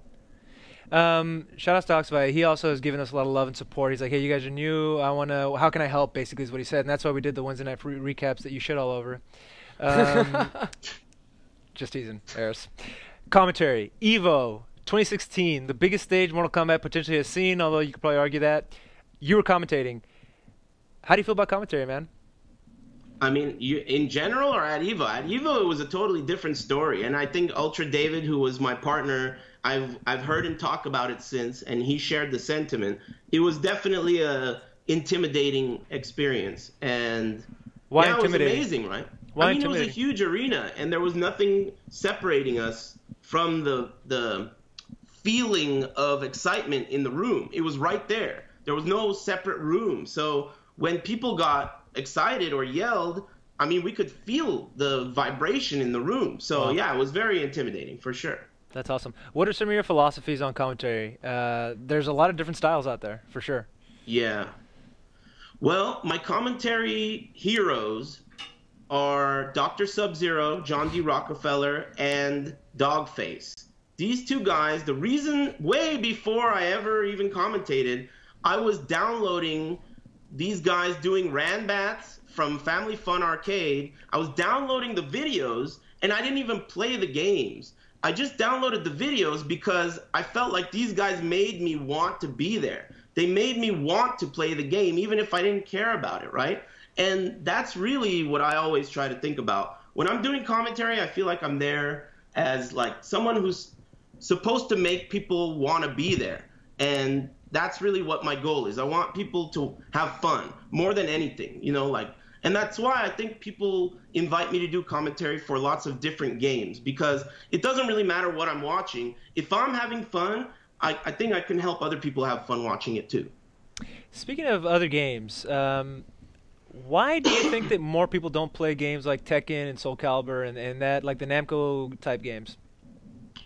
Well, I think, it's a really deep question, but in the end, you have to make the player feel. I think that a good game makes the player feel like they're good, even though they're not, right?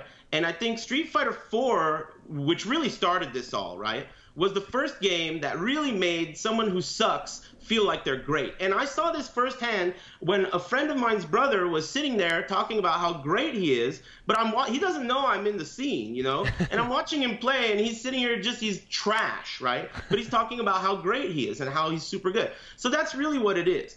And in the end, games like Tekken, if you're not good at Tekken, the game makes you feel it right in your asshole. It's just brutal. And if you're playing against somebody who's really good, they make you feel it. You know, they make you struggle. And that's just the way the game is. There's so much legacy skill involved that, you know, I don't blame people for feeling intimidated. And if you focus on something like winning, it's pretty hard to stick with it, right? Unpack for me legacy skill.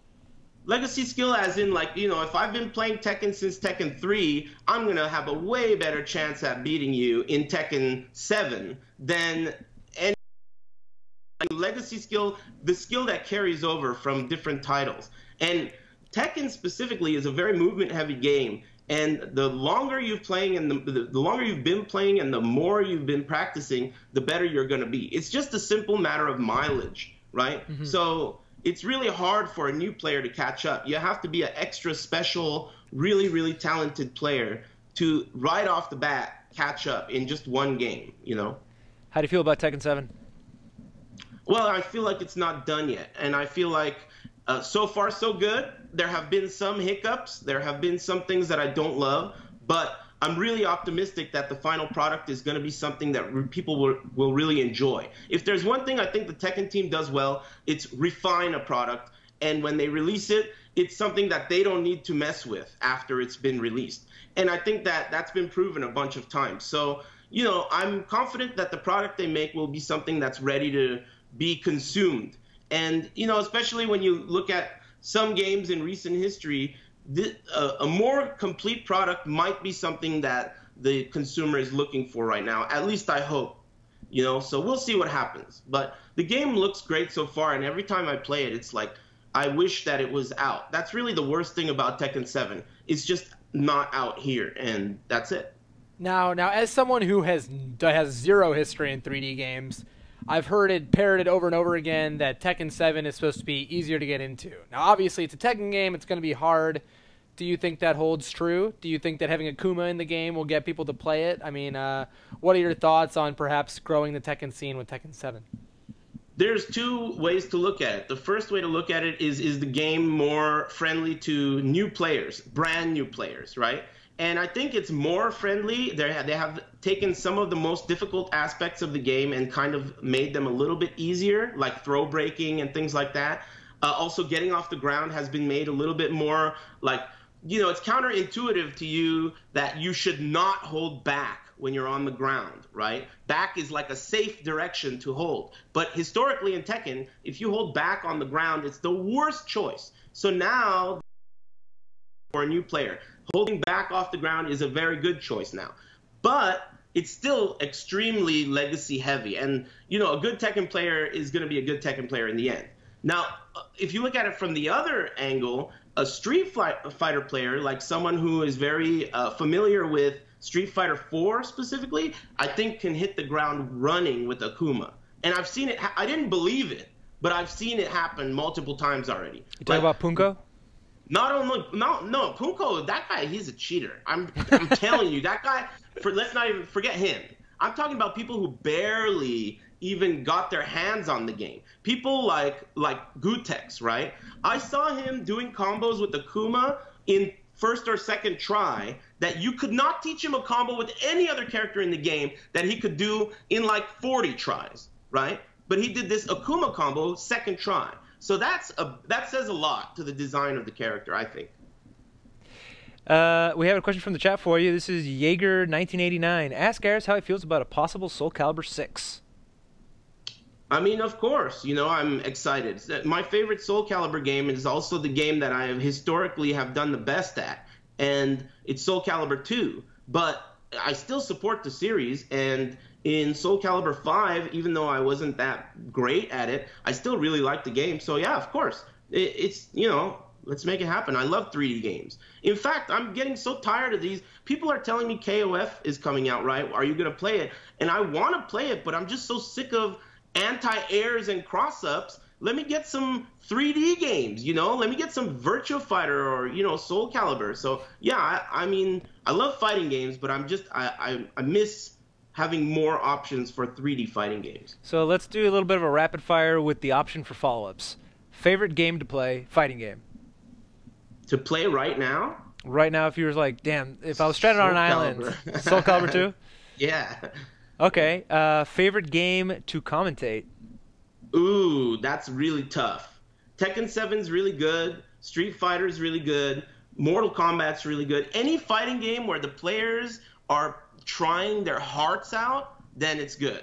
And I have to know a little bit about it, right? I like it. I have a hard time watching games that I really don't know much about. But, you know, any one of the games that I know about, if I'm watching players that will be devastated if they lose, yeah, that's my favorite. It's more about the players to me. It doesn't matter what the game is. It's more about the players. So which player do you like commentating the most? You know, I like Sonic Fox a lot because he's just such a tyrant of a opponent, and he's got a lot to his like personality that's kind of, you know, a tough, hard to swallow, for lack of a better word, right? So I think that losing to him is hard, right? So the people that play against him, I think they really try, and I think if they fail, it's really hard to deal with. So Sonic Fox is fun every time. The chat is saying that you just like salt. It's not only salt, right? Because sometimes, you know, it's like a happy ending, right? Yeah, you're right. Fuck it, it's salt. Favorite scene? Favorite what? Favorite game's respective scene. Like to hang out with. Yeah. I don't know, man. I just hang out with my chat room, I guess. I don't know. I feel like, you know, a lot of people are really negative no matter what scene you follow. I stopped using a lot of my, you know, connection with different people because I feel like the internet is just a really negative place. And since my mood matters a lot to my daily job, I always try to stay in a really good mood. And when I turn my stream on, if I'm going to be really butthurt, like, you know, everyone's going to be like, I don't want to watch this asshole. He's so butthurt, you know? I want to be like a really happy and pleasurable person to be around, right? Because I'm a streamer, right? So you want to be a happy person. Staying away from the scene, no matter what scene it is a good idea, I think. Every scene's really like negative. So even me, I could talk shit about Street Fighter for hours, but I love Street Fighter. And you know, that goes the same with a lot of games. It's just the natural way to vent on the internet, I guess. So that's why I just kind of stay away from it. Favorite person to commentate with?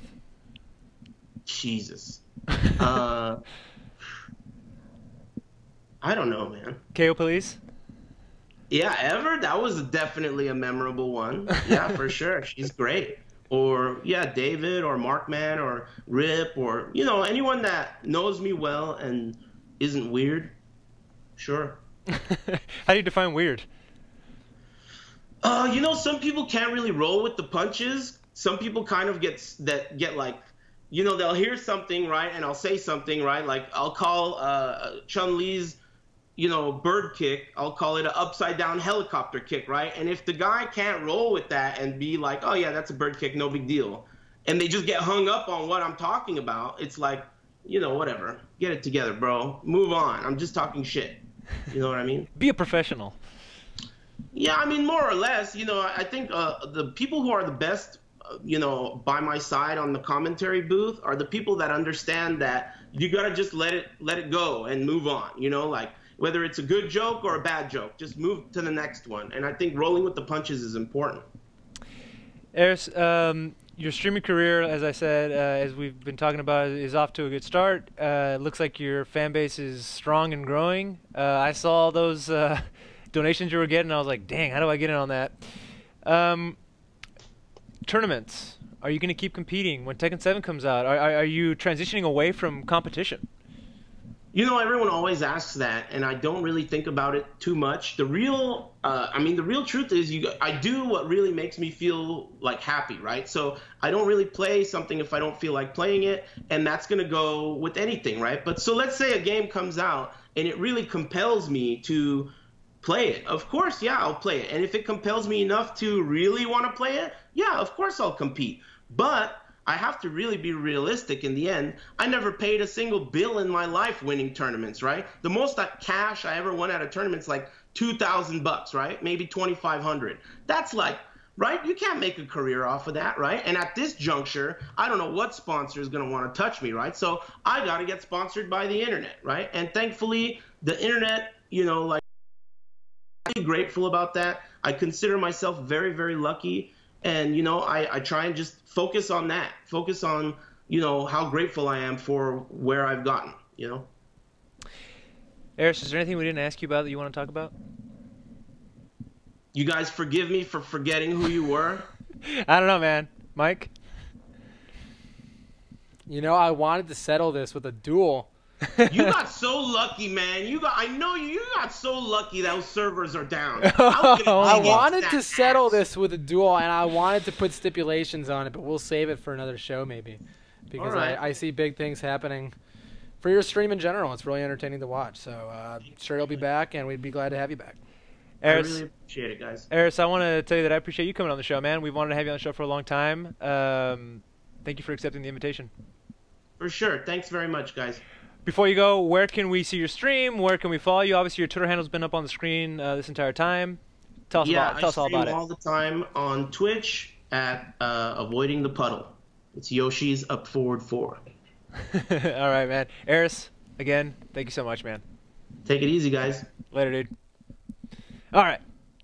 You have one more opportunity to drop in your hashtag sellouts and see who gets the steak. At the end of this stream, I'm going to hit this button, and it's going to pick a winner from everybody who's been putting in hashtag sellout. Hashtag sellout. What do you think about Aris?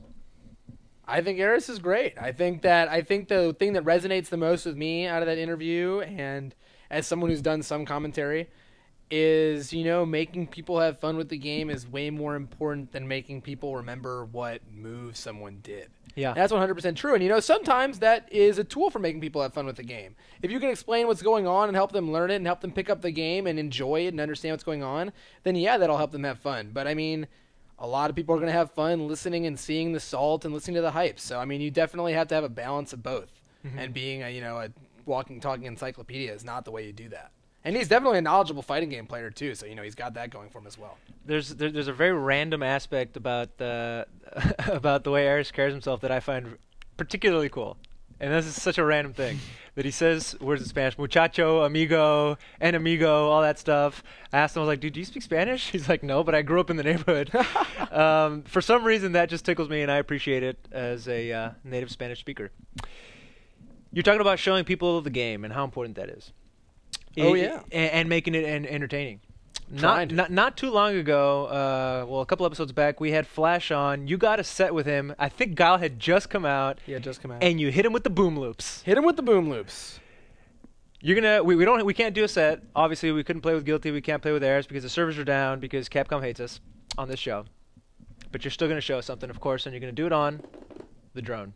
100%. Before I do it, there's there's tools out there, and there's definitely not enough to figure out how to do combos. But what a lot of things won't say is they'll say, do quarter circle back kick for a Tatsu and then do double quarter circle forward punch for the super, but they won't explain necessarily the easiest way to do that. Because reading into things, typically there's a shortcut to make things a little bit faster. If you do a half circle back instead of a quarter circle back, it'll still work, etc. Certain moves like TK moves, you have to press an up to do it. And these are the things that aren't necessarily as obvious, even reading them. So I was hoping that, via the use of this new stick cam we've rigged up, and a lot of this has already been done before, can show a little bit about how to make things easier to understand and how to do certain combos the whole way through. Not just, the moves on the screen, but also the way your hands have to move to do it. So if I'm not mistaken, you're going to show us the boom loop. I'm going to show the boom loop and a few of the specific parts to it that make it possible to execute. Okay, before you go over and do that, the comments last week in the VOD were saying can you use light punch, medium punch, and hard punch as opposed to jab, strong, straight, forward, all that stuff? Because some people don't actually have that. And I definitely will do that, and that makes a lot of sense. I think jab, strong, feeders comes from the writing on the panel of the cabinet itself, and those are American terms. But I know in Japanese they just use the equivalent of light, weak, medium, etc., and it's a lot easier to understand. So yes, definitely we'll use the light punch, medium punch, heavy punch notation. All right. If you would, make your way over to our new gameplay section of the set, which now comes complete with a stick cam. And while you saunter over there, nice shout-outs to your shorts there. I want to say I get it, right? Like people, the tendencies to be like these sellouts, right? The whole Qanba thing. To be perfectly honest, it means a lot to me because when we started this show a little over a year ago, it did not. It started off rocky. We didn't have a ton of viewers. We got a lot of hate. People were saying mean things about us, calling us esports FA somethings. And to get to the point where somebody actually wants to sponsor it, and we've worked very hard to get it to this point, it means a lot to us. We met the 8art guys, the guys that designed the stick at Evo. We talked to them, and it was like, yes, we want to work with you. I'm glad you want to work with us. So hashtag sellout, tongue-in-cheek, and you'll be in the running. And at the end of this, we are going to have a winner of a stick. And then we'll reach out to you, and you tell us if you want the drone, the carbon, or the stick bag, but you only get one. Mike, take it away, man. All right, so obviously you have Guile, charged character in this game. He's always been a charged character as far as I understand. The boom loop is not an infinite combo. It's just a long combo in the corner, but it comes off of any situation where you can get a sonic boom in the corner. This can be a long combo where you dash, or it can just be a sonic boom V-trigger into dash up after that. Excuse my noobosity here. So if when you're in V-trigger, you throw a boom. How do you decide? Like, is the light, medium, and hard going to be different speeds on the booms, or what's going on? So of course the regular booms have the light, which is slow, the medium, which is faster, and the hard, which is even faster than that boom. And then when you're in V-trigger, you have the ability, and let me get back into V-trigger, you have the ability to throw follow-up booms by pressing a single button. Light will yet again go slow, medium will go medium, and fast. So you're pressing the button to get the exact same effect of having charged it. Right, except you don't have to charge it. Right. Now you can do this as a follow-up to a boom, or you can do this by actually, there's a shortcut to this that not as many people know. If you press V-trigger again with back, you'll get the slow one. With neutral, you'll get the medium one. With forward, you'll get the heavy one. So he gains access to these chargeless booms whenever he's in V-trigger. We just said we were going to say light punch, medium punch, and hard punch. We are going to say that, and you get access to the heavy punch boom by pressing forward, the medium punch boom by pressing neutral, and the light punch boom by pressing backwards, Efren. Thank you very much. No, we're good. All right, so if you would, the boom loop. Okay, so the first concept that's important here, let me turn on the inputs, which are already on, is that if you throw a sonic boom with back forward, you're actually not going to have enough charge time to do this. So I don't know if they can see this on the stick cam, but the actual way to throw a sonic boom for maximum efficiency is to press back forward and then press the button again. And you'll see I ended on up back there, but back is the same, and I'm pretty bad at doing this right now. Back. What you'll do is you'll instantly gain charge time for another boom. As opposed to having to press forward, do it, and then press back again. The boom is coming out while you've already pressed back, saving you the precious couple frames you need. Gotcha. The other concept that's going to be important for the Ender, for Guile in general, is going to be holding charge while doing other charge moves. Okay. So in this case, to do a flash kick, you can press down or down forward or down back and then up forward light punch or light kick and get the flash kick. But here you're going to be wanting to do down back to up back because this lets you keep the supercharge. So if you do it to up back, you can still do the super motion directly afterwards and get the cancel. Whereas if you had done it to up forward, the same thing would not have been possible. Okay. So with those two things in mind, you have the basis of the boom loop, which is keeping as much charge as possible, dashing up, and doing the same combo over and over and over again. Okay. Let's see it. And First so try, I'll you're just gonna do nail it one time through. Hopefully I'll get it. I'm normally pretty consistent with this. Okay, sorry. And this is just, a fancy starter for it, but you can do it, as I said, off anything. I'm really bad.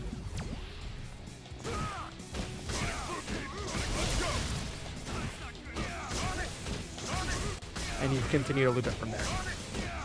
And this can go all the way until you're out of that V-trigger meter. So what?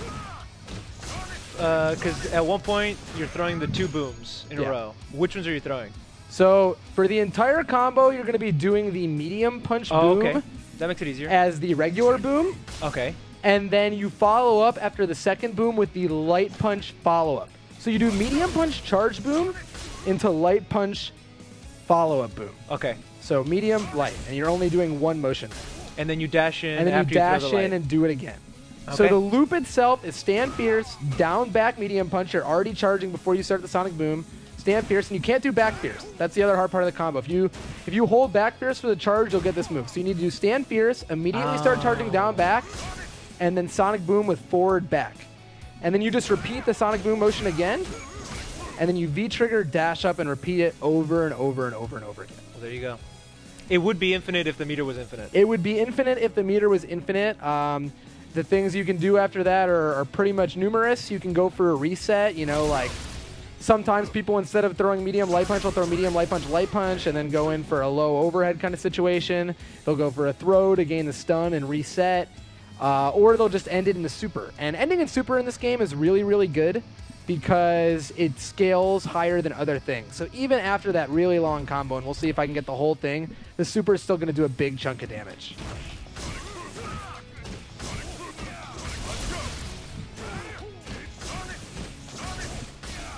And I love loop combos. Most people hate getting hit by them, but you know, like they're fun to do.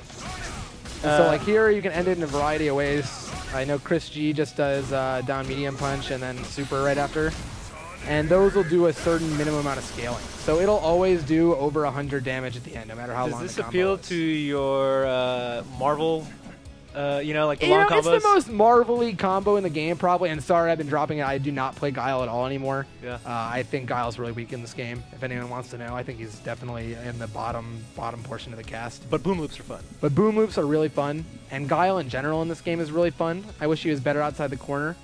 But yeah, this concept applies all across charge characters. Like, not just that combo, but Guile, if you're good at charging, can do 3 booms in a row there, you know, into a forward heavy punch or whatever. Okay. I think you have successfully demonstrated the boom loops. Are you showing us anything else, or are we going to pick a winner? I think we can pick a winner, and if anybody has any questions on specific execution parts of combos, we're going to be doing, I believe, a series of video with the same concept where we'll be able to see the stick, and I'll try to explain, possibly in text form to make it a little bit easier, exactly what the smaller portions are of a few of the harder things in the game. I know a lot of people, even though there's resources out there, don't necessarily know how to do TK legs. They don't even know. There's certain things that seem easy, like, you know, doing Ryu, light punch, light kick, DP, super, but they're actually a little harder than they look because of the way the motions limit you. All right, Mike. I'm about to hit this button, and we're going to have a winner, so if you've already put in #salad, I can tell that the counter's not going up. And so how many are we giving away? Are we giving away 1? We're giving 1 away, and next we're giving out more. If we do a gameplay show, which we're trying to develop here with you this week, we'll give away something else. So we're just giving away 1? Are you saying? Well, yeah, that's exactly what we're doing. I'm just saying, wow, that's a lot of pressure for whoever entered their name with #sellout, you know? All right, here we go. End your #sellouts. We have 608. Sorry, 600. Oh, dang, these are still rolling in. Give them another minute. Give them another minute. Give them a question. Combo. Give them a question. What combo do people want to see? What motion? And I'll tell you if I actually know how to do it. Okay, guys. Quit spamming #sellout and tell us what you want Donka to try. And when he's done, I'm pressing the button. Not getting any questions here. Not getting any questions. Well, you know, the stream actually has a delay effort. That's a concept. But if they don't, we know we'll just do that. Super D has been trying to tell us for a while, Sonic Boom doesn't come out if you down, forward, cancel into punch. That is true. It does not come out if you down, forward, cancel into punch. So sorry, you have to actually do a forward. Okay. You can't do down, forward, Sonic Boom. Thankfully, there isn't a particularly necessary... Okay, so the reason why that would be good is if you could do Sonic Boom into down, forward, that would let you flash kick immediately after, which you cannot do in this game. What's the fanciest 2-hit combo you know? The fanciest... That's what John Nomaly wants to know. Pistachius asks, can you do the instant air gale, which I think is not going to be difficult for you. So the instant air gale isn't too bad, and that's actually the motion I just showed you. The hard part is that you can't hit up back. So every time I've hit up back, I'll do that right after. That's a backwards quarter circle forward up punch, right? You know what? Let's show it. But first, I'm going to show a fancy 2-hit combo. All right. Let's see if I can even, or a 3-hit combo. This is a really, really hard one. This is one of the hardest combos in Street Fighter V so far. Are you serious? And it's a 2-hit? It's not a 2-hit combo, but it's like a 4-hit combo. It's short, but it's tough. Okay. So here, Guile can launch a character with his Stand Fierce, and I'll show you first the easy version. And it's not even that easy itself. This is still tricky, kind of. So if they're standing, you can do one. Let's see. You can do. I'm pretty bad at this because I haven't practiced Guile in a long time. Okay, so you can do 2 flash kicks. Okay. If you hit them as a crush counter while they're jumping at like the tip of the jump, it is possible to get 3. I'll give myself a couple tries, but it's real tough. You have to hit them like on the last active frame while they're jumping. They might even need to be doing an air normal, so it might not be possible like this. Oh. That was not high enough. See, it's got to be real, real high. I'll do one more try. Ricka Fresh says you can do 4. You can do 4 flash kicks? I'm not sure about that one. I don't think. I've never seen 4. No, these people are just spamming now. EMP Rashid Blowups is saying you can do 5. I highly doubt that. I doubt you can do 5, but it is possible. I think you actually have to have them be doing the third normal. one has to be EX, somebody says. The third one has to be EX? Okay, Yeah, let me try one more time. Let me try one more time. And then after this, if you land it, we'll pick a winner. Okay, that one wasn't high enough. I know anything needs to be higher than that.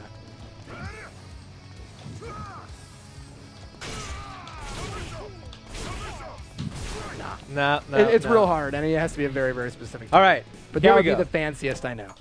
Let's pick a winner. The winner is Ray Luis 12192. Woo! Are you still in the chat? Ray Luis. People are just going to spam. Someone's going to make Ray Luis L219. Someone's going to make... Guys, we're going to... Sorry, here we go. This is rigged. I pressed the button. He's not even here. We need a message from him. If he doesn't message in how long, he's got to... How can he make sure his message is seen? I'm not even sure. Well, I need my Twitch expert. Okay, we're going to send him a message. Ray Luis 12192, you are the lucky winner of a drone or carbon or guardian. I want to thank everybody who entered and called us sellouts. He's here. And so for the people wanting to know, the Dalsum TK Gale motion is a little more complicated than a couple other TK motions because you have to go from a half circle back to an up forward and then press your light punch. But if you try to do a full circle, you'll get a jump backwards. And the thing is, Dalsum can only do his Yoga Gale while jumping forwards. So if you go to up backwards first, you won't be able to do this move. So the trick is you roll from down, or forward, down, back, and then instead of going from up back all the way over, you have to skip straight to up or to up forward.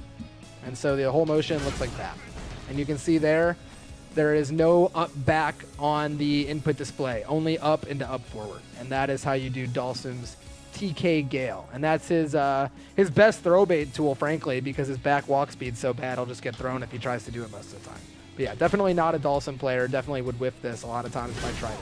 A lot of practice needs to be put in to do that 100% of the time. I'm consulting with our technical director, who also happens to be our in-house Twitch expert. Oh, yeah? And the question I'm asking him is this. Should we do another giveaway? Okay, no, Ray Luis has answered. Ray Luis has answered. Sorry, you got people's hopes up real high there. Okay, guys, we're going to be doing this again. We're going to try to do a second show this week where we do gameplay, Mike and friends. We did that once before, and people had a good response to it, so we want to do it again. And we'll be giving a stick away there. And if people have questions about the sticks or the bag, feel free to yield those too, because I've definitely been getting much use out of them. At Dasdanke, D-A-S-D-A-N-K-E. Guys, that brings us to the end of the show. Mike, anything else you want to say? You usually have something else to say at the end of the show. You know, Aris covered a lot of good things this I think just if you didn't catch the interview, definitely rewatch that. Gllty had a bunch of good stuff to say as well. As you said, the theme of the show this week was definitely, not necessarily tournament winners, but streamers in our community. And those are the people that a lot of people who aren't going to the tournaments are seeing. are the streamers. They're not necessarily seeing, they probably see the Justin Wongs and the Daigos who win tournaments, but they're not necessarily seeing the mid-level players, the high mid-level players. They're seeing the streamers, and those are the people that are putting our community on the map. So support them if you like them, don't if you don't, but, acknowledge that they're there and get what you can out of them. And speaking of that, we work very hard to put on this show for you guys, and if you are feeling generous, give us a follow. If you're feeling extra generous, give us a donation, or I'm sorry, sub. Not a donation. Yeah, we don't take donations on the show, maybe not yet, but feel free to give us a sub. We appreciate you guys being in the chat, and we are happy that we have the opportunity. Really, I'm happy that we have an opportunity to give back because you guys have given us a lot to us, and in this case, it's a stick giveaway, so shout-outs to Qanba 8ARC for having given us that opportunity as well. And the last note would be, this will also be a YouTube VOD, I'm sure, so if you have specific motions you want to see done in slow motion that you don't know how to do, or you have specific things you'd like talked about on a gameplay show, please shout them out, and we'll try to get to them. Perfect. Guys, thank you very much for watching. We'll be here next week.